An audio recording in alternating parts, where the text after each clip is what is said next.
Hey guys, welcome to Beautiful Explain. Miss Crow with Mr. Lizard, episode 19.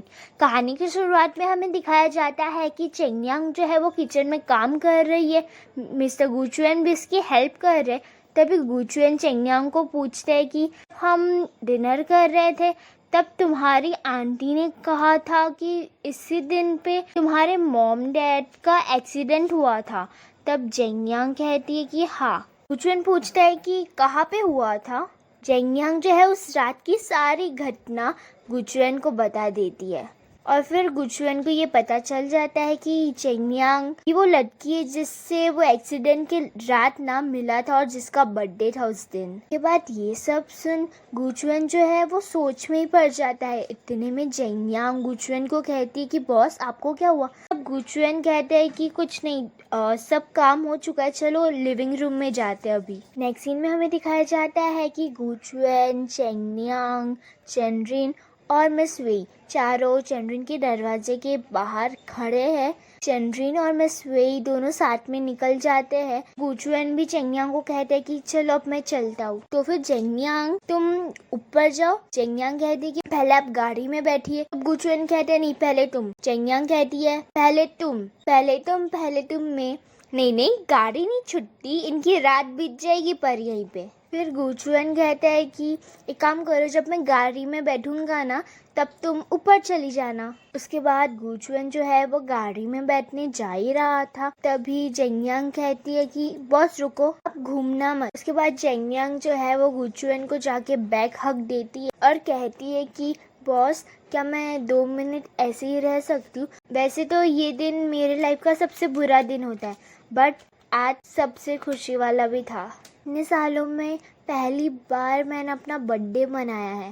Thank you कि आप मेरे साथ हैं. उसके बाद गुचुएन टर्न हो जाता है, उसके एक हक दे के कहता है कि थैंक यू तो मुझे कहना चाहिए. थैंक यू मुझे ये एहसास दिलाने के लिए कि मैं अकेला नहीं हूँ, तुम मेरी फैमिली हो. मैंने इतने सालों बाद ये फैमिली वाला एटमॉस्फेयर महसूस किया. Thank you. नेक्स्ट सीन में हमें दिखाया जाता है कि मिस वेई जो है उस चेनरिन को उसके घर तक लिफ्ट देती है.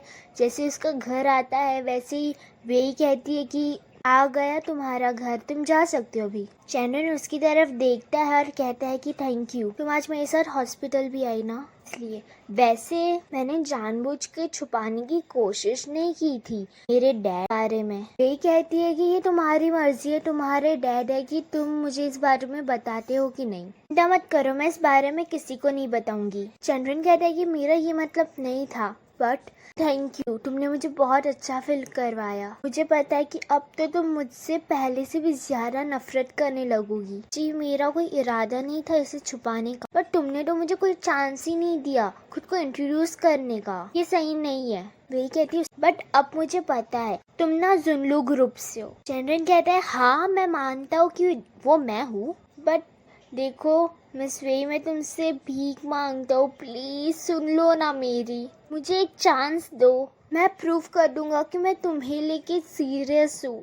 फिर मिस वेई कहती है कि तुम्हें मुझसे भीख मांगने की कोई ज़रूरत नहीं है. यस. चेनरिन कहते हैं यस. मिस वेई कहती है हाँ. और चेनरिन बहुत खुश हो जाता है ये सुनकर कि तुम मान गए और उसे गले से लगा लेता है. फिर मिस वेई कहती है लेकिन मैं तुम्हें बता देती हूँ कि चांस था चेनरिन को मिला है, मिस्टर जू चेनरिन को नहीं. फिर चेनरिन जो है वो गाड़ी में से उतर ही रहा था, तभी वो कहता है कि क्यों ना तुम आज रात मेरे साथ ही बिता दो. मिस वे कहती है हाँ क्यों नहीं, और उसे धक्का मारती है. फिर चेनरिन जो है वो गाड़ी की खिड़कियों में से कहता है कि ड्राइव सेफली करना और मुझे याद करना मत भूलना. उसके बाद हमें दिखाया जाता है कि गुचुएन जो है उसने अपनी चार्जिंग कर ली है.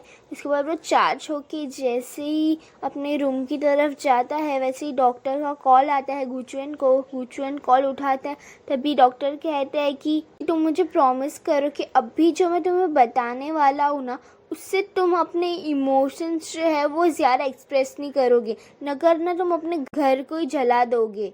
गुचुएन कहता है कि डॉक्टर बताइए तो सही. फिर डॉक्टर बताते हैं कि मैं इतने सालों से मेहनत कर रहा था बट कुछ नहीं हुआ, बट अभी जब मैंने मेरा कंप्यूटर ऑफ किया कुछ चेंज हो गया.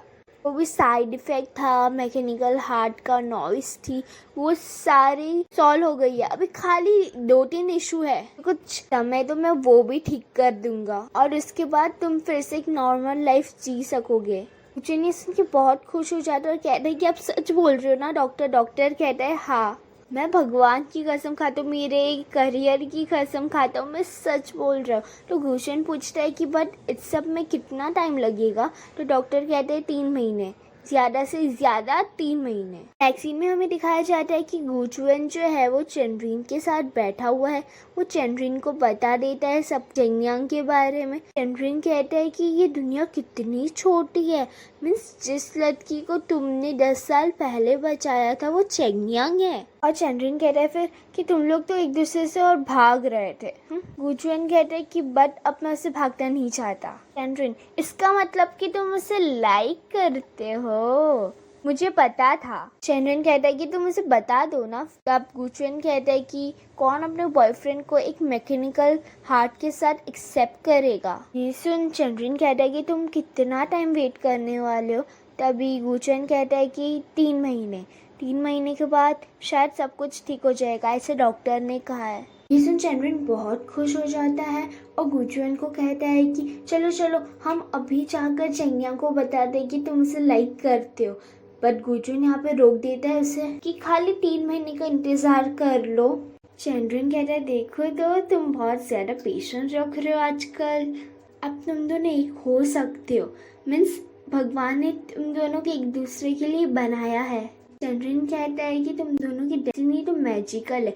और उसके बाद वो कहता है कि मुझे अभी याद आया कि तुमने कहा था कि एक्सीडेंट जो है वो 10 साल पहले हुआ था और चेंगयांग के जो पापा है वो गाउंडा है ना, जो डोंगजियांग करप्शन केस में इन्वॉल्व थे।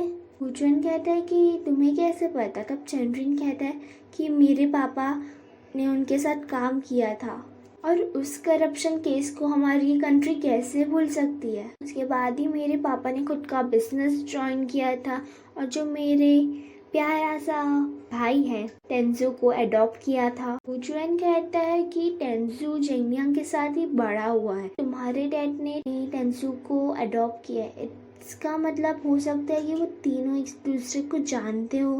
नेक्स्ट सीन में हमें दिखाया जाता है कि जो गुचुएन का डॉक्टर है वो अपनी साइंटिफिक लैब में बैठकर मैकेनिकल हार्ट के ऊपर रिसर्च कर रहा है कि वो उसमें क्या चेंज कर सकता है। और एंड देन वहाँ पे एक लड़की आती है, उन्हें पूछती है कि आपको नहीं लगता आपको ब्रेक ले लेनी चाहिए अभी? डॉक्टर कहता है कि नहीं, मुझे नहीं लगता। कि कहती है कि बट मुझे लगता है। अपने लंबे समय से कोई ब्रेक नहीं लिया। तभी डॉक्टर कहते हैं कि अगर मैंने ब्रेक ले लिया ना, हो सकता है कि इस कंट्री के एक अच्छे आर्किटेक्चर को खो दे हम। उसके बाद डॉक्टर उठ के कहते हैं कि चलो थोड़ी देर के बाद इसमें काम करेंगे। जैसे ही वो उठ के जा रहे होते हैं तभी कंप्यूटर से एक आवाज़ आती है और बहुत सारा डेटा कंप्यूटर की स्क्रीन के ऊपर आ जाता है। उसके बाद ही मॉर्निंग हो जाती है। गुचुएन जो है आज बहुत खुश है और तैयार होते हैं। जेंगयांग जो है वो गाड़ी की यहाँ पे उसका वेट कर रही है। तभी गुचुएन वहाँ पे आ जाते हैं। गुचुएन कहते कि आज मैं ड्राइव करूँगा, बट चेंगयांग कहती कि बॉस ये तो मेरा काम है ना। बट गुचुएन कहता है कि आज मेरा अच्छा मूड है, क्या तुम चाहती हो कि मेरा ये हैप्पी वाला मूड तुम डिस्ट्रॉय करो? फिर जेंगयांग जो है वो चुपचाप जाके गाड़ी में बैठ जाती है। तभी गुचुएन जो है वो गाड़ी में बैठकर जेंगयांग की तरफ देखते हैं। तभी जेंगयांग पूछती है कि क्या हुआ बॉस? तब गुचुएन कहते हैं कि तुमने वो हेयर पिन क्यों नहीं पहनी जो मैंने तुम्हें दी थी? जेंगयांग कहती है हाँ, वो तो मैं जल्दी जल्दी में पहनना ही भूल गई, वो मेरे पर्स में, मैं अब भी पहनती हूँ। उसके बाद वो पहन लेती है और गुचुएन जो है वो ब्लशिंग होने लगता है। नेक्स्ट सीन में हमें दिखाया जाता है कि गुचुएन एंड जेंगयांग जो है वो कंपनी पहुंच जाते हैं। उन्हें जिया और मिस्टर काई मैनेजर देखता है। तभी जिया कहती है मैनेजर को कि तुम्हें नहीं लगता कि आज बॉस बहुत डिफरेंट लग रहे? तब मैनेजर कहता है कि नहीं, बिल्कुल भी नहीं। तभी जिया कहती है कि तुम लड़के लोग कुछ नोटिस ही नहीं करते। नेक्स्ट सीन में हमें दिखाया जाता है कि एक एम्प्लॉय जो है वो काम कर रही है। तभी मिस सुई उसके पास आती है एक फाइल लेने के लिए। वो फाइल किसी और की नहीं, जेंगयांग की होती है। उसमें जेंगयांग के बारे में सारी इन्फॉर्मेशन होती है। बिकॉज जो कंपनीज है वो अपने हर एम्प्लॉय की इंफॉर्मेशंस रखती है, वैसे उसमें जेंगयांग की भी थी। तो फिर मिसुई जो है वो फाइल खोलती है, उसमें जेंगयांग के पापा का नाम जो है वो जियांग गांगडो लिखा था। मिसुई जो है अपना मोबाइल ओपन करती है और उसमें सर्च करती है जियांग गांगडा करप्शन केस। इसके बाद मिसुई जो है वो क्यू होंग को पूछती है कि तुम एचआर मैनेजर होने के बावजूद ऐसी गलती कैसे कर सकती हो। तभी क्यू होंग पूछती है कि मैंने ऐसा क्या कर दिया। तभी मिसुई उसे बताती है कि जेंगयांग के पापा का नाम जियांग गांगडा है। एचआर मैनेजर पूछती है तो इसमें क्या, कौन है वो। तब मिसुई बताती है कि वो 10 साल पहले वो डोंग जियांग आर्किटेक्चर में काम करते थे। एचआर मैनेजर चिल्लाती वही ना, और इतने मिसुई को कहती है कि आवाज धीमी रखो। एचआर मैनेजर मिसुई के कान में कहती है कि वही ना, इसने बहुत सारे पैसे लूट के चला गया। मिसुई कहती है हाँ, वो जेंगयांग के पापा है। मिसुई कहती है कि हमारी गलती कि हमने ऐसे इंसान को हायर किया है जिसका ऐसा बैकग्राउंड हो। किसने ये ऑनलाइन डाल दिया, मीडिया क्या कहेगी हमारे बारे में। एचआर मैनेजर कहती कि मुझे माफ़ कर दीजिए, मेरी गलती है, पर जेंगयांग तो आपके थ्रू यहाँ पे आई है।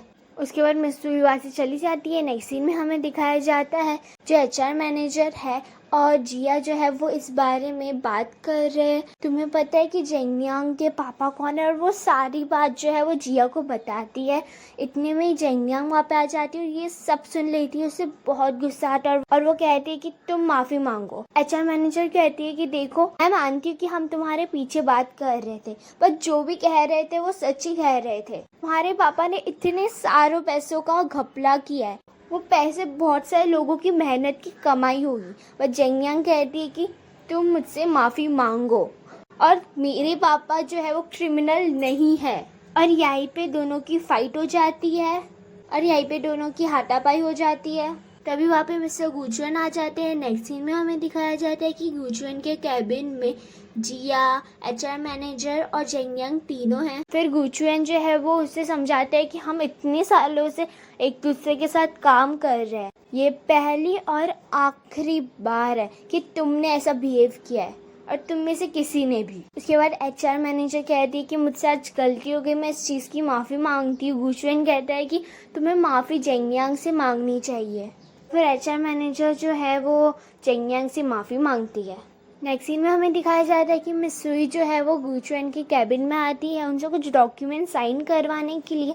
तभी मिसुई कहती है कि आजकल बहुत कुछ चेंज कर रहे हो आप। तभी मिसुई कहती है कि मेरा मतलब था आपके कपड़ों के बारे में, बहुत ज़्यादा डिफरेंट टाइप के कपड़े आपने पहने हुए। तभी गुचुएन कहता है कि हाँ, मैंने अपना स्टाइल चेंज कर दिया, जो चीज़ें मुझे पहले पसंद थी। मिसुई कहती है बहुत ज़्यादा चेंज लग रहे हो, आज आप एकदम डिफरेंट इंसान लग रहे हो। गुचुएन कहता है कि क्या ये अच्छी बात नहीं है। मिसुई कहती है। उसके बाद गुचुएन कहता है कि बाकी का काम कंप्लीट कर देता हूँ, तुम्हें कुछ और काम तो नहीं है ना। मिसुई ना कहकर वहाँ से चली जाती है। नेक्स्ट सीन में हमें दिखाया जाता है कि रात हो जाती है। जेंगयांग जो है वो अपने बेड पे है।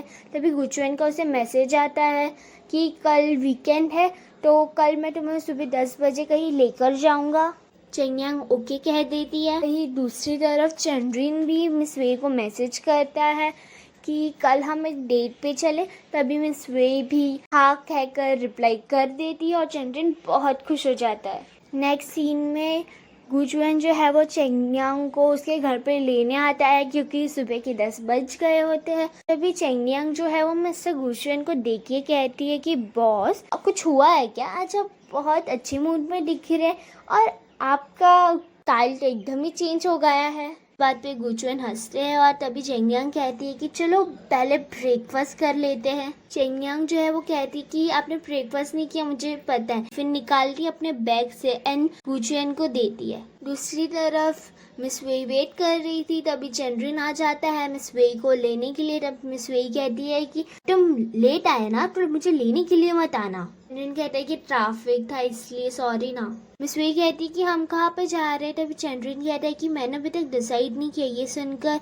मिस वेई कहती है तो ठीक है, मैं अपने घर पे जाती हूँ अगर तुमने डिसाइड ही नहीं किया है तो। चंद्रिन मिस वेई का हाथ पकड़ लेता है और कहता है कि रुको, मैं तुम्हें वहीं पे लेकर जाता हूँ जो जगह मैंने डिसाइड की है। इसके बाद चंद्रिन जो है वो मिस वेई को आर्ट गैलरी लेकर आता है। वहाँ पे वो बहुत सारी पेंटिंग देखते हैं। तभी मिस वेई कहती है कि मुझे ना हमेशा से यहाँ पे आना था, तभी चंद्रन कह रहा है हाँ मुझे पता है कि तुमने अपने वीचैट में ना बहुत सारी इन चीज़ों की पोस्ट डाली हुई है इसलिए। मिसवे कहती है अच्छा तुमने होमवर्क कर लिया। चंद्रन कहता है वैसे भी ये मेरी जॉब है मेरी गर्लफ्रेंड को खुश रखने का। तभी मिसवे कहती कि तुम मेरे बॉयफ्रेंड नहीं हो। तभी चंद्रन कहता है फिर से नहीं। मिसवे कहती कि मैं तुम्हें खाली एक चांस दे रही तुम्हें प्रूफ करने का खुद को। मैंने ऐसा नहीं कहा कि तुम मेरे बॉयफ्रेंड हो। नेक्स्ट सीन में गुचुएन जो है वो जेंगयांग को गेम जोन लेकर आता है। वहाँ पे बहुत सारी गेम होती है। ये देख के जेंगयांग कहती है कि बॉस आप मेरे साथ मजाक तो नहीं कर रहे, आपको पता है मैं कितनी अनलकी हूँ, मुझे आज तक एक टॉय नहीं मिला यहाँ से। अभी बॉस कहते हैं कि आज तुम्हारे पास मौके, जितना ट्राई करना है ना तुम ट्राई करो आज। जेंगयांग जो है वो कहती है कि मैं वो वाली गेम ट्राई करूंगी। बहुत कोशिशों के बाद भी जेंगयांग इतनी गेम खेलती है बट वो एक भी गेम में टॉय बाहर नहीं ला पाती। उसके बाद गुचुएन कहता है कि एक काम करो मुझे दो, मैं अब तुम्हारी हेल्प करता हूँ। गुचुएन भी ट्राई करता है बट उससे भी टॉय बाहर नहीं निकलता। गुचुएन वहाँ पे एक लाइन लिखी हुई थी उसे रीड करता है। उसमें लिखा होता है कि अच्छा टाइम आने के लिए सबसे पहले बुरा टाइम आना ज़रूरी है, क्योंकि बैड लक के बाद ही गुड लक आता है। उसके बाद मिस वेई और चैंड्रिन जो है वो रेस्टोरेंट में खाना खाने आते हैं। तभी मिस वेई जो है वो अपना मोबाइल यूँ पकड़ती है जैसे कि वो चैंड्रिन का फ़ोटो खींच रही है। तभी चैंड्रिन भी ऐसे पोस्ट मारने लगता है। मिस वेई कहती है कि मैं मेरे मोबाइल में जो फ़ोटो है मैं वो देख रही हूँ। तभी चैंड्रिन कहता है कि मैं तुम्हारा बॉयफ्रेंड हूँ ना अभी। मिस वेई यहाँ पे मना कर देती है। चैंड्रिन पूछता है कि मुझे अभी क्या करना पड़ेगा। मिस वेई कहती है कि तुम खाली एक कैंडिडेट हो।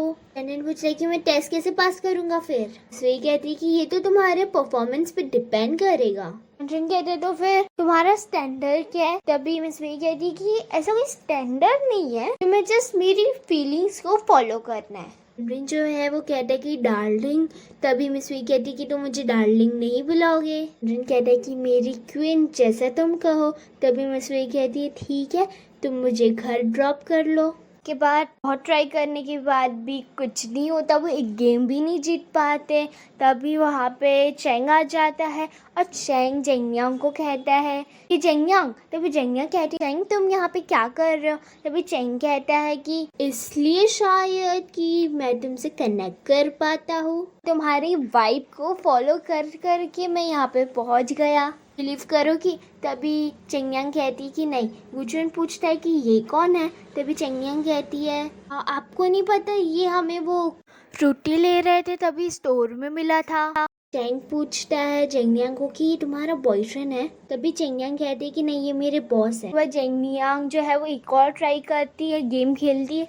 तभी चेंग पूछता है कि जेंगयांग तुम अभी भी आर्किटेक्चर पढ़ रही हो। तभी गेम खेलते खेलते जेंगयांग कहती है हाँ, और उसके बाद वो हार जाती है। तभी जेंगयांग कहती है कि तुमने मुझसे इतने सवाल पूछे ना इसलिए मैं हार गई। तभी चेंग कहता है कि रुको अब मैं ट्राई करके तुम्हें बता दूँ कि कैसे जीतते हैं। उसके बाद चेंग जो है वो ट्राई करता है। चेंग जो है सब कुछ धीमे धीमे कर रहा था, वो जस्ट वो पिकअप करने ही वाला था टॉय। इतने में गुचुएन जो है जेलेसी के कारण उसके हाथ में जो वॉच थी उसमें जो डिग्री थी वो बढ़ जाती है और वो अपना हाथ जो है वो मशीन पे रख देता है। जैसे ही चेंग जो है वो टॉय को उठाने वाला था उतने में ही सारी लाइट चली जाती है और यहीं पे हमारा एपिसोड खत्म हो जाता है।